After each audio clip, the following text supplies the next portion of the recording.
আসসালামু আলাইকুম দর্শক, পরিচমনি বাজারে একটা আনকমন গাড়ি দেখতে পাচ্ছি। গাড়িটা কিন্তু আমার সেই ভালো লাগছে। গাড়িটার রেট দেওয়া আছে 85,000, 40+ মাইলেজ দিবে। মাত্র 85,000 এই গাড়ি কেমনে সম্ভব? মালিকের সাথে কথা বলি। ভাই গাড়িটার নাম কি ভাই? বাজাজ অ্যাভেঞ্জার। বাজাজ অ্যাভেঞ্জার। জি, গাড়িটা 85,000 টাকা দাম দেওয়া আছে, এত কম কেমনে ভাই?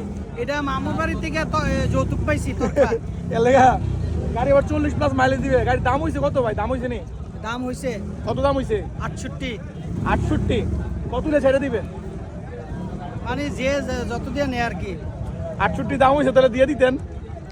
দিছি না যেতে এর উপরে যা দিয়ে নেয় আর কি। আচ্ছা, এর উপরে যা দিয়া নেয়। জি। যদি বাজারে বিক্রি না হয় এই গাড়িটা, তাহলে আপনার নাম্বারটা বলে দেন, এই নাম্বারের সাথে আপনার সাথে যোগাযোগ করবে। 01713638960। একটা পেপারস আছে? জি না, মামুর বাড়িতে তোর ও আচ্ছা, মামুর বাড়িতে আনছে তো, পেপারস নাই। দর্শক, এই গাড়িটা যদি পছন্দ হয় আপনি যোগাযোগ করতে পারেন এই নাম্বারে, যদি এই বাজারে বিক্রি না হয়। ধন্যবাদ সবাইকে।